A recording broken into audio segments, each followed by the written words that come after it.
Apa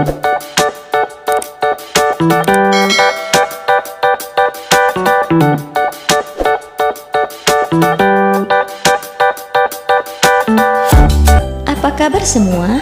Jumpa lagi di channel Mutia Pagar Alam. Hari ini kita akan membahas materi mengenai benua Antartika. Menurut pelajaran geografi, bumi memiliki 6 benua dengan kondisi geografis yang berbeda.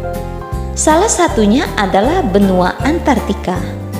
Benua Antartika merupakan tempat paling dingin di bumi karena hampir seluruh wilayahnya tertutup salju.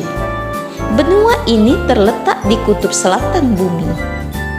Benua Antartika berbatasan dengan 3 samudra, yaitu Samudra Atlantik, Samudra Hindia, dan Samudra Pasifik.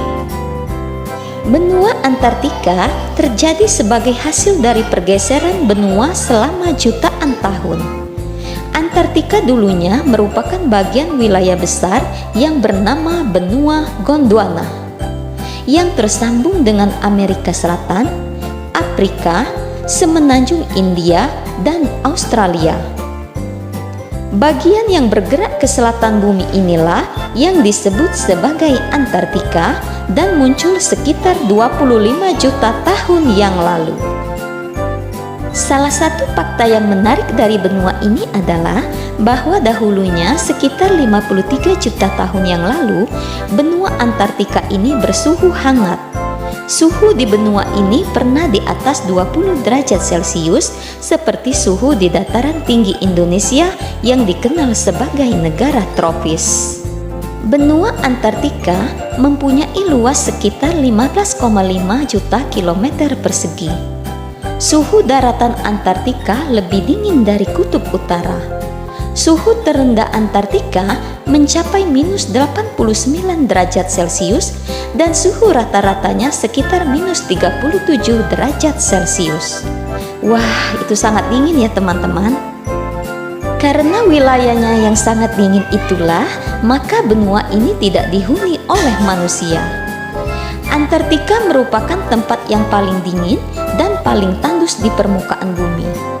Ketebalan es di wilayah Antartika mencapai lebih dari 3 km. Di benua ini juga terdapat pegunungan raksasa, yaitu pegunungan Transantartika yang memanjang hampir 5.000 km.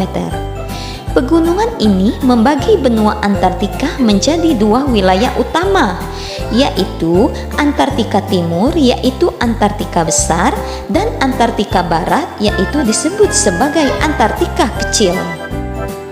Antartika adalah benua terdingin, terkering, tertinggi, dan paling berangin. Para ilmuwan hanya tinggal beberapa saat dan membangun sebuah tempat yang khusus saat mereka melakukan penelitian.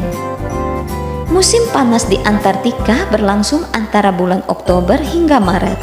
Pada waktu ini, hari selalu terang seterang siang. Dan pada musim dingin, terjadi pada bulan April hingga September. Kejadian sebaliknya terjadi di Antartika, di mana Antartika akan terlihat selalu gelap, segelap malam selama 6 bulan. Antartika yang berada di wilayah kutub bumi hanya menerima matahari dengan waktu singkat dalam 1 tahun. Tinggi rata-ratanya yaitu 2.800 meter di atas permukaan laut yang menjadikan wilayah ini bersuhu dingin. Atmosfer Antartika sangat tipis, hampir 80% sinar matahari dipantulkan kembali oleh lapisan es yang solid. Hujan di Antartika hanya terjadi dalam bentuk salju atau es, bukan butiran air. Hujan salju ini dibawa oleh badai siklon dari utara. Walaupun tidak dihuni oleh manusia, tetapi ada beragam satwa yang bisa hidup di sana dan juga terdapat tumbuhan yang bisa hidup di sana meskipun jumlahnya sedikit. Spesies hewan yang hidup di Antartika diantaranya adalah pinguin raja, pinguin kaisar, ikan paus biru, anjing laut, serta beberapa spesies serangga. Tetapi di Antartika ini tidak ditemukan adanya reptil. Sedangkan tumbuhan hampir tidak ada yang hidup di Antartika. Hanya jenis lumut yang berjumlah lebih dari 100 spesies dan 2 spesies tanaman bunga yang bisa tumbuh pada musim panas dan akan hilang di musim dingin. Antartika yang berada di Kutub Selatan merupakan laboratorium alami raksasa untuk mempelajari bumi dan atmosfernya, serta perubahan lingkungan hidup global, termasuk perubahan yang berhubungan dengan kegiatan manusia. Sekitar 70% air tawar di bumi terdapat di lapisan es yang menutupi Antartika. Jika es Antartika mencair, maka permukaan laut akan naik 60 hingga 65 meter. Mengutip Life Science, lapisan es Antartika kehilangan 118 gigaton per tahun. Seperti diketahui, 1 gigaton es sangat cukup untuk mengisi 400.000 kolam renang berukuran olimpiade. Jadi dapat kalian bayangkan efek yang akan ditimbulkan dari mencairnya es ini. Itulah penjelasan singkat materi kita hari ini. Semoga bermanfaat. Nantikan pembahasan materi-materi lainnya. See you!